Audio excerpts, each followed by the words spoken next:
E invece in un calcio d'angolo la posizione del numero 8 Pane sembrava una rimessa laterale sul limite, invece corner battuto, poi subito colpo di testa e subito si sblocca la partita. Il Camarat va in vantaggio subito con una spizzata di testa vincente che porta subito in vantaggio il Camarat grazie alla spizzata di testa del numero 2 Baio, che lancia per Osvaldo, che mette il pallone in mezzo, poi altra spizzata e poi tiro che però non trova la porta.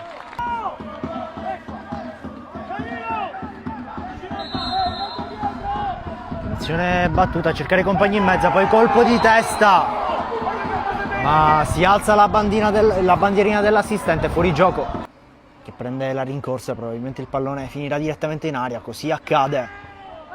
Poi trattenuta alquanto vistosa e poi cercato il gol in acrobazia da parte del numero 9 Pierce.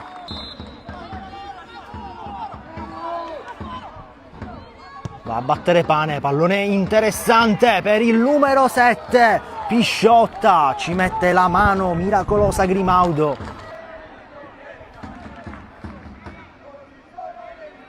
Messa laterale battuta dall'Accademia, pallone che spiove direttamente nell'area del Camarat. Batte subito la rimessa laterale dell'Accademia, poi pallone pericoloso in mezzo. Non riesce nel tap-in la squadra di casa. Pallone in mezzo, palla che rimbalza lì e poi grande rischio, ma ferma tutto il direttore di gara. Corner battuto, palla che rimane ancora lì e poi pallone che supera la linea di fondo.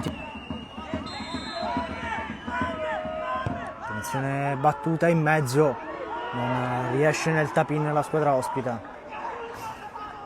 Rinvio lungo di Banfi e poi l'arbitro mette il fischietto in bocca e arriva il triplice fischio. Il Camarat vince con il risultato di 0-1, giocando per buona parte del secondo tempo in inferiorità numerica.